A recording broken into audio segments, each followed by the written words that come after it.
And so actually today I'd like to start this talk with sharing with you the global vision from Centers for Spiritual Living. The global vision is a document that actually guides us, Centers for Spiritual Living, as a community, that it guides us and is the goal that we have for humanity and the world.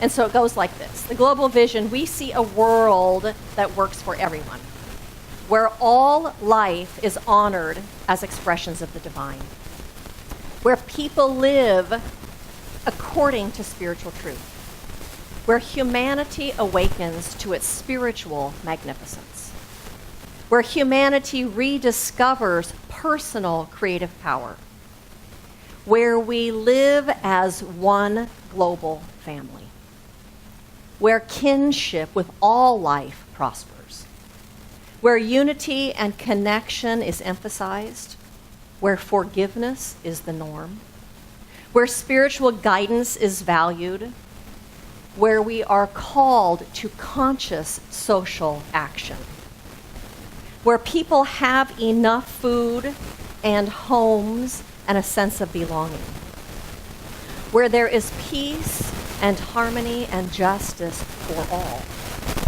where resources are valued and cared for and shared, where communities are meaningfully involved in service to the world, where there is a renewed emphasis on beauty and nature, creativity, art, and aesthetics.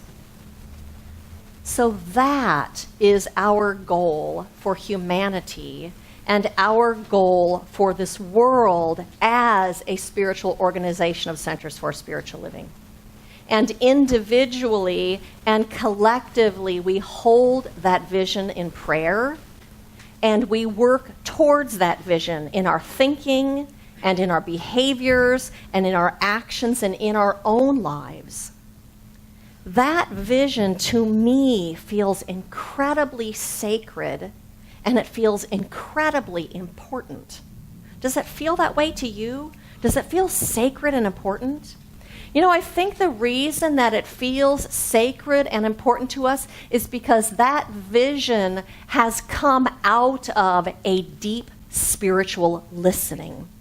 It has come out of those people that have put this together at Centers for Spiritual Living, of listening to their own spirit and listening to that divine presence that resides within every single one of us. That calls to us, that vision. It calls to our hearts and it calls to our spirits because it's born out of that place. That divine, it's the divine calling to our hearts and our souls. And the more awakened we become to our own spirits, to our own souls, to our own divine nature and the presence of the divine that lives within each one of us, the stronger and the louder and the clearer that call becomes. That's calling for us to live that vision and to be that vision in this world. And so what happens then as we become acquainted with and we recognize that call that is inside of us for people to be living as one global family, to be living in a world where all of life prospers, where kinship with life is our goal. As we recognize that call within us, what happens then is when things are going on, whether in our own individual lives or in the world that are contrary to that, it causes us distress. It causes us anxiety. It causes us to feel unsettled. And so when things are happening, like what is happening at our border right now, and what is happening with children in detention centers who have been separated from our families, is it hurts us. It hurts inside here. It is extremely distressing to me. It is extremely unsettling to me. It is anxiety causing to me to know that we as a country are participating in that. That is huge in my consciousness, You know, there's a crisis going on across this world about people, immigrants, and not having places to live. So it's a global crisis that's going on, as well as what's going on with children in those detention centers, living in unfit conditions and being separated from their parents. Last Sunday, one of our members came up and talked to me about this and was telling me how upset she is by what is going on, and how, to her, this looks like Nazi Germany. It looks like we have lost our humanity. It looks like these people are being treated as less than human because they are of a different nationality. And you know what? We should be disturbed. We should be disturbed. Whew. And so, as a kid, did you read Highlights magazine? Yeah. You know, the one that had the pictures and you had to find the hidden picture in there? That magazine is still in publication today, which is pretty amazing. And so the CEO of Highlights magazine put out a letter this week that came to the Centers for Spiritual Living Socially Motivated Spiritual Engagement Committee. And they put this out for the ministers. And it goes like this. Kent Johnson, CEO of Highlights magazine, wrote, "As a company that helps children become their best selves, curious, creative, caring, and confident, we want kids to understand the importance of having moral courage. Moral courage means standing up for what we believe is right, honest, and ethical, even when it's hard." He goes on to explain the primary motive of Highlights magazine, which is children are the world's most important people, and that by that they emphasize all children. With this core belief in our minds and hearts, he says, we denounce the practice of separating immigrant children from their families and urge our government to cease this activity, which is unconscionable and causes irreparable damage in young people's lives, Kent says. Kent affirmed the press that this isn't a political one, but a question of, quote, human decency, plain and simple. He calls it a plea for recognition that these are not simply children of strangers for whom others are accountable. This is an appeal to elevate the inalienable rights of all children to feel safe and to have the opportunity to become their best selves. He went on to boldly exclaim, "We invite you, regardless of your political leanings, to join us in speaking out against family separation and to call for more humane treatment of immigrant children currently being held in detention facilities." Kent concluded his call to action by urging Highlights readers and all American citizens in general to write, call, or email your government representatives. Let our children draw strength and inspiration from our collective display of moral courage. They are watching. And so I would like to light a candle this morning for all immigrant children who are being held in detention centers.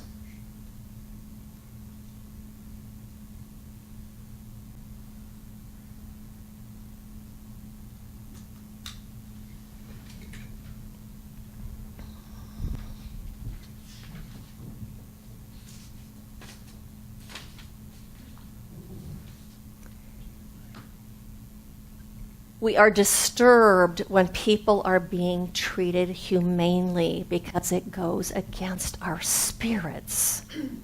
It goes against our own spiritual nature. Our own spiritual nature, which is God personified in us. And so, as spiritual beings, we have a need for people to be treated humanely. Not just our friends and our families and the people that we like, but for all people to be treated humanely. It's a spiritual need, a spiritual call that we have within us.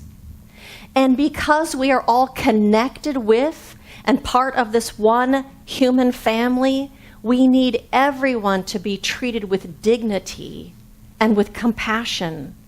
For everyone to be treated as if they have value and are valuable. The reason we have that need is because it's a need to live in alignment with our spirit. In fact, Ernest Holmes, who is the founder of this philosophy, says the only guarantee of our divinity is in its expression through our humanity. That's how we live in connection with our own souls and our own spirits and that divine presence. And I know oftentimes when things like this are going on, we feel helpless. We feel helpless to do anything because, first of all, we don't know what it is that there is to do. We don't know how to fix it or how to change it or what we even can do. And then sometimes because we don't know what to do, because it feels so overwhelming, what we end up doing is turning off the TV and turning off the radio so we don't have to be confronted by it. So we don't have to feel that discomfort and those feelings of helplessness. Or maybe you just think that it doesn't affect you, because after all, it's happening to those people. It's not happening to you, but it is happening to you. It's happening to you because we are all connected with each other. It is happening to you because we are all part of this collective field of humanity. We are all expressions of that infinite one connected with each other. You are affected by this because we are interconnected as part of that one infinite love intelligence of this universe. We're all part of that. Carolyn Reynolds, in her book Spiritual Fitness, says, there is no such thing as, quote, private good. We are all connected in an intricate life of the life force. Therefore, what harms one ultimately harms all, and what is good for one is ultimately good for all. I also read a oneness statement online this week that was created by Humanities Team Global Council in May of 2010 in Delphi, Greece. It says, oneness is the energy of love that lies within and connects all life, enabling us to recognize ourselves in everything. The universe is one being, and we are its cells, all essential and responsible for the well-being of the whole. That's why it calls to us. So the title of my talk today is A Call to Prayer and Moral Courage. Because I believe that this crisis that is happening right now is a call to our spirits, and it is a call to prayer, and it is a call to be the light. It is a call for moral courage and a call for every single one of us in this world to wake up to our spirits, to wake up to our own spirituality, to let our spirits and the presence of God within us to guide what it is that we're doing in this world. It's a call to prayer, and it's a call for humanity to unfold something greater. What's going on, is like birthing pains. It's painful, but something's shifting and something's happening. And what I know is that the nature of God is always toward good. That the nature of God and all that God is always unfolding itself toward the good. And this is part of that. This, being disturbed by what's going on, is part of that awakening so that we can unfold greater good and move toward the good in a greater way in this world. Life is on the side of thriving. I know that. And so we hear that call within us if we listen. We are called to be the hands and the feet and the heart and the mind of that divine presence. We are here to be that in our words and in our actions and in our lives. We are called to be the hands and the feet and the heart and the mind of that one and only infinite and divine presence that exists in this universe, that from which we have all come. We are here to be that one in consciousness and in action, regardless of what you call it. If you call it the divine, or if you call it Buddha, or Christ, or Brahman, or Jehovah, or Yahweh, or love, or light, or infinite love intelligence, whatever you call it, we are here to bring that into this world in a greater way that serves the whole. It's knocking at your heart. This, what's going on, is part of our collective evolution as humanity. Ernest Holmes says in the book A New Design for Living, it is not something that we are evolving into, but rather it is something we are evolving from. Our position is one in which we are becoming more and more aware of something which existed before we were even conscious of it. We are unfolding that. We're not moving towards it. It's coming from within us out, unfolding that. And so we are being called to be conduits for the divine. And one of those tools that we use to bring that presence and that light into this world in a greater way is through affirmative prayer. That's why I say this is a call to prayer. That's one of the ways we shift what's going on in the world, and one of the ways that we bring that presence into this world in a greater and a fuller way. Through affirmative prayer or spiritual mind treatment, where when we do that, we recognize and know that God is fully present in its wholeness and in its allness right here in this situation right now. That it is active, that it is present, that it is unfolding, that it is the activity that is happening in this. We see that and we know that and we feel that.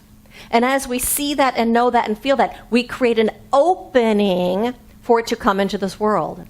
And because we are part of this collective energy, this thing Ernest Holmes calls mind, where we create an opening, there's an opening created everywhere. And then whoever is open to and receptive to that, that unfolds there as well. So we recognize that that presence is active.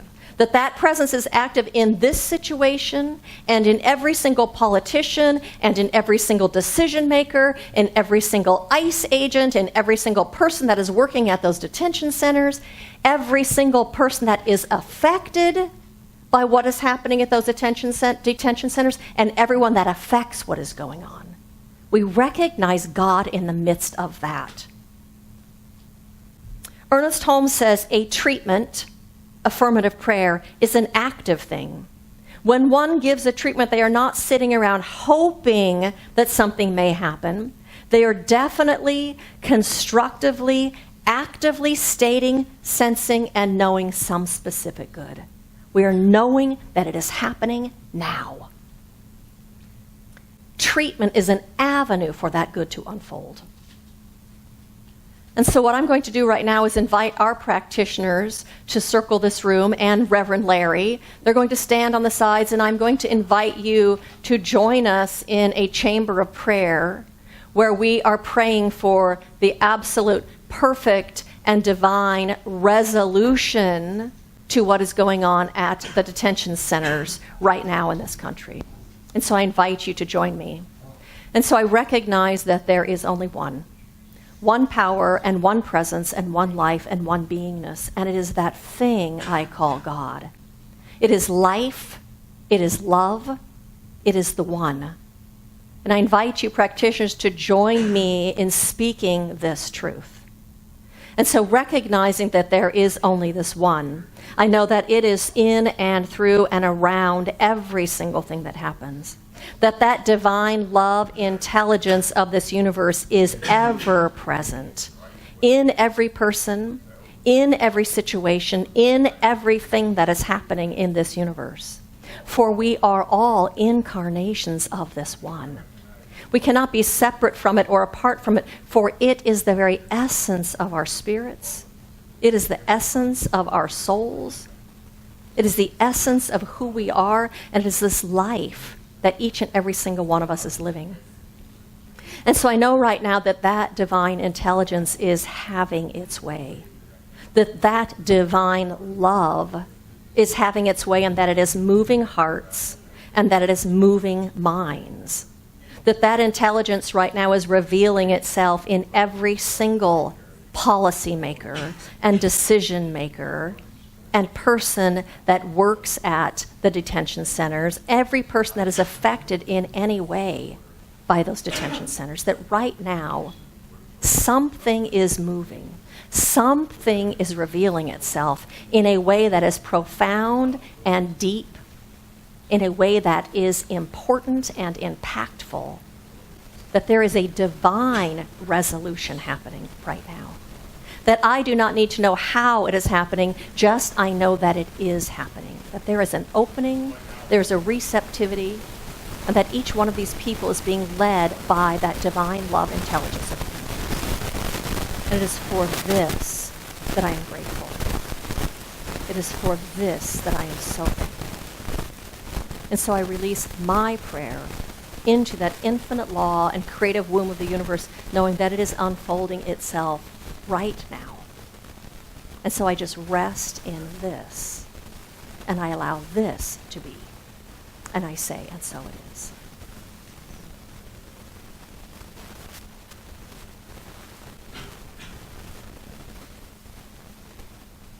And I invite you with me, if you stand in agreement, to say, and so it is. And so it is.